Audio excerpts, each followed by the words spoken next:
with spoilers for next week's SmackDown and more. This is Wrestling Hub. My name is John and you're watching the Wrestling Report for April 23rd.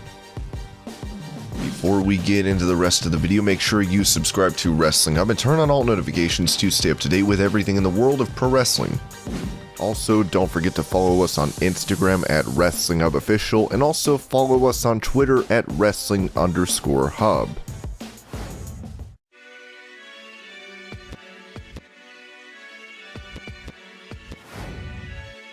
On his Extreme Life podcast, Matt already touched on having his brother Jeff with him in AEW, claiming that Jeff is happy working for the company. Jeff is very artistic, and that Enigma term really works with him. Jeff can get burnt out very easy if he is not happy, but if Jeff is in a positive, healthy scenario where he feels like he's being appreciated and being respected, he gets his input in. I do believe that Jeff is more passionate about pro wrestling than anybody else. He's in that mode right now, so I love to see it. I feel better when Jeff is with me, because in many ways I am his protector. I'm kind of his conscience, more than anyone, so I'm very happy that he's with me. He's loving it here, and I feel like it's kind of restored his love and passion for pro wrestling, which is great to see as well.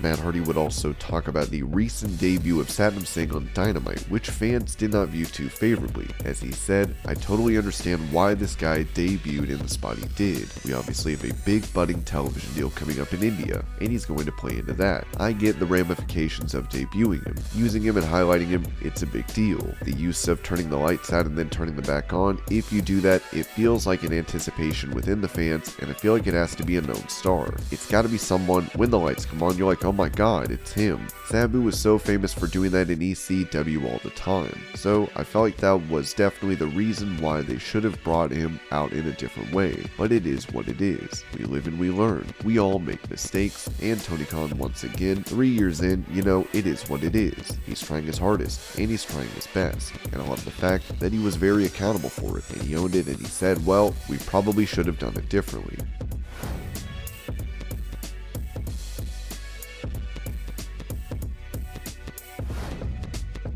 With her recently being called up to SmackDown, former NXT Women's Champion Raquel Rodriguez spoke to Comic Book about potential matchups, saying, "Oh, I am itching to get in the ring with everyone. I'm not going to lie to you. I was hoping to get in the ring the first week on because yes, let's do this." You know what I mean? It's kind of that anticipation that it's killing you every week. I've always said this. I always wanted to work with Sasha Banks and with Natalya and with Charlotte Flair, but I would love to get back in the ring with Shayna Baszler because we had a few matches when she was at NXT on our Coconut Loops.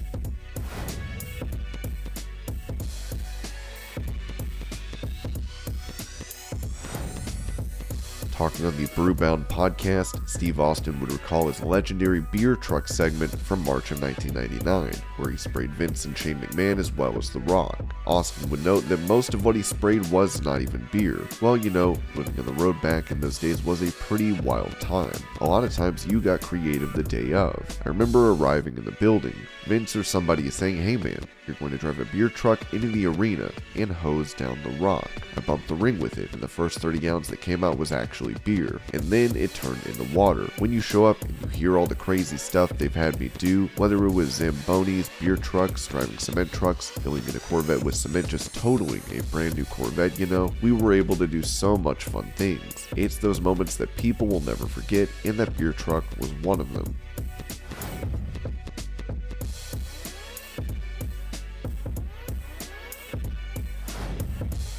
While he was out of action for more than a year due to a torn ACL, Darius Martin has reportedly sustained another leg injury and will be on the shelf according to Fightful. Now Martin has responded to this claim writing, "What I'm currently dealing with had nothing to do with wrestling, but I'm glad everyone else out there seems to know more about my health than I do."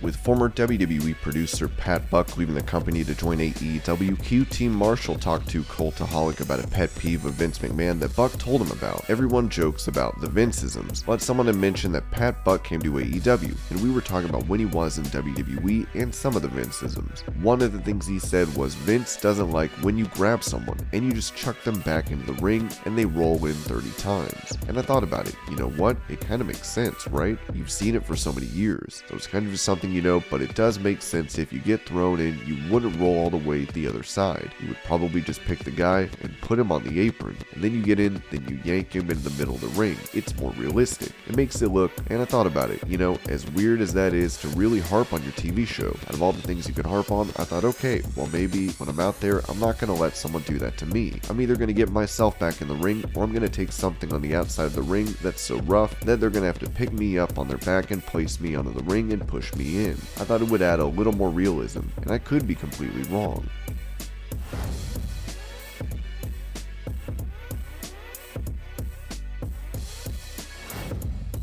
With Ronda Rousey set to face Charlotte Flair in a rematch at WrestleMania Backlash, WWE producer Tyson Kidd praised Ronda on the Dropkick podcast for elevating the women's division. It's really great to see like almost part 2 of Ronda's WWE career. Like we saw that first run for WrestleMania 34 to 35, and it was awesome. You know, she had a hell of a run, and now in the 3 years she's been gone, the game's changed quite a bit. You know, she definitely lit a spark and definitely helped elevate the women's division as a whole. That first run in big time. I don't know all the inner workings as much as people maybe think I do. I don't know if the women would have main evented that first time without Ronda being involved.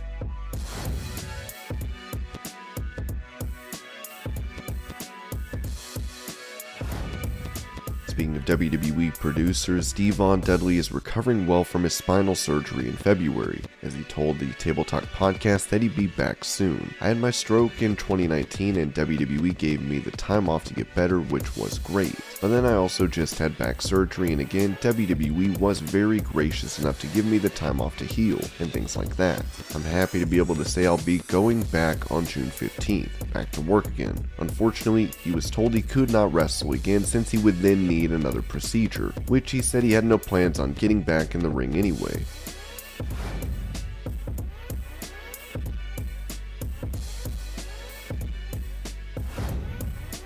On his Oh You Didn't Know podcast, former WWE star Road Dogg recalled a tag team match the New Age Outlaws had against the Rhodes brothers in 2014. Cody did a moonsault off the cage, with Road Dogg telling Rhodes he'd catch him. Unfortunately, he wasn't able to, which led to the American Dream, Dusty Rhodes, getting upset. I told him, I'm not going to catch you in a 69. I'm not going to catch you perfectly. He said, all I need you to do is stick your arm out there, and I said I'll do that. They cut to a different camera. It looked great, but Dusty was pissed. When I went to NXT not long after that, he apologized to me. That's the truth. Dusty said, hey man, that's my baby boy. I said, Dusty, you don't have to apologize to me. I totally understand. That's what it is. I had no problem with Dusty wanting to protect his child and being interested in his child's safety.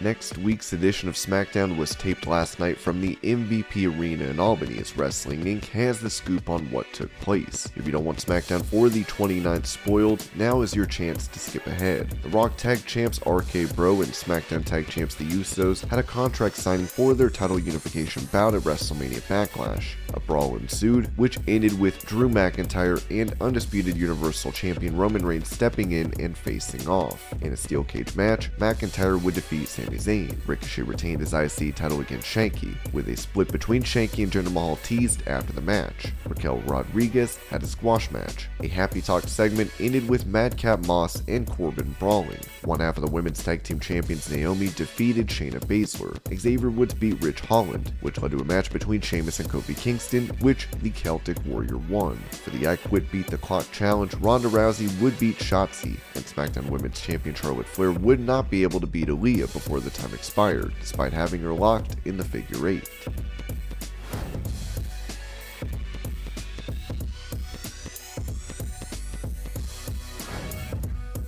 The The remaining members of the Wyatt family, Bray, Eric Rowan, and Braun Strowman, recently got together for a picture, with Braun writing, "War, death, famine, pestilence, forever the four horsemen of the apocalypse" for Brody. Many have been wondering what is next for Wyatt since his departure from WWE in the summer. On the other hand, Strowman has been working on content for Control Your Narrative with co-founder EC3, as they've established a deal with Pro Wrestling TV, and a linear channel and on-demand streaming app will soon debut.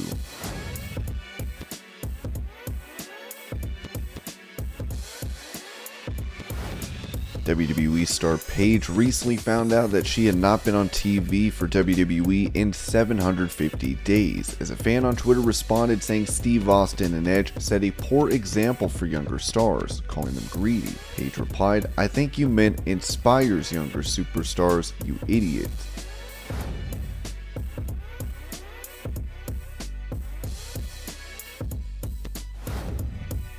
In some unfortunate news, British wrestling star Adam Windsor passed away due to heart problems. The former NWA Florida champion was only 41 years old, as Slam Wrestling said. "So gutted to hear yet another great guy has passed away that I had the pleasure of working with on Wrestling Aid Championship in 2014 after losing Tony Banger Walsh recently. To learn that Adam Windsor passed away this morning in Florida is so sad, and our thoughts go out to his family and friends. Had the pleasure to put him in a match, his first hometown match with Muscles Manfield versus old school Bob Barrett and Keith Myatt. What a great show they put on."